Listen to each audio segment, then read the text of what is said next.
Do you believe that this was the nail in the coffin for Kyler Murray as the definitive franchise quarterback for the Arizona Cardinals? Well, like I said earlier, he's going to get an opportunity to start next season. He's definitely put it in the minds of, it's definitely the fan base and probably guys upstairs in that building.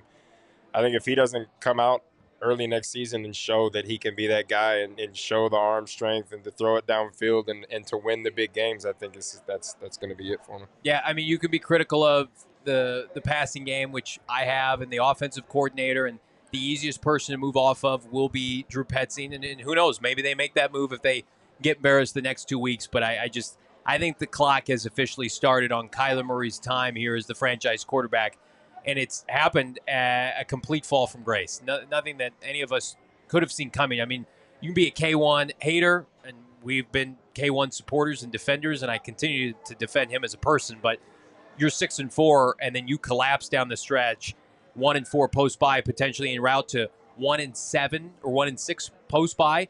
I mean, you can't hide from those numbers. You can't hide from the numbers of Kyler Murray in the months of December and January. Somebody mentioned earlier in the show, 13-29 after October. I mean, it's just indefensible.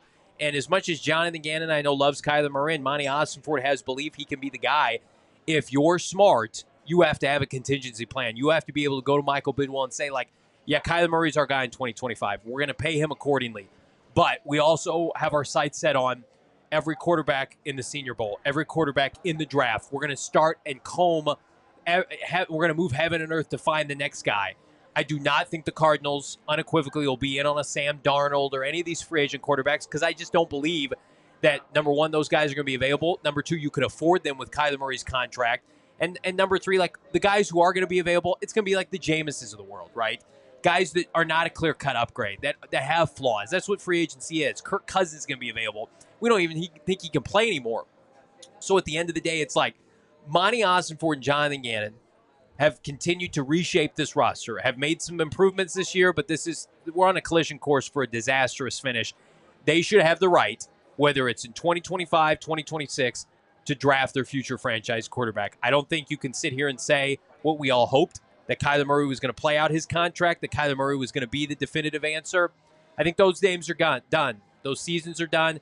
You are year to year with Kyler Murray. You are back, Damon and Britton, to dating Kyler Murray. And when you find an upgrade and you find your heir apparent and you can reset that rookie wage scale, I think you have to do that. And so the aspirations of trading for a Micah Parsons or a Myles Garrett because you're going all in, Kyler Murray and his play does not warrant that in 2025. It just doesn't. No, I mean, you hit the nail on the head. This is a year-to-year basis now, and he's got to come out next season and prove that he can be the guy, or I think you move on.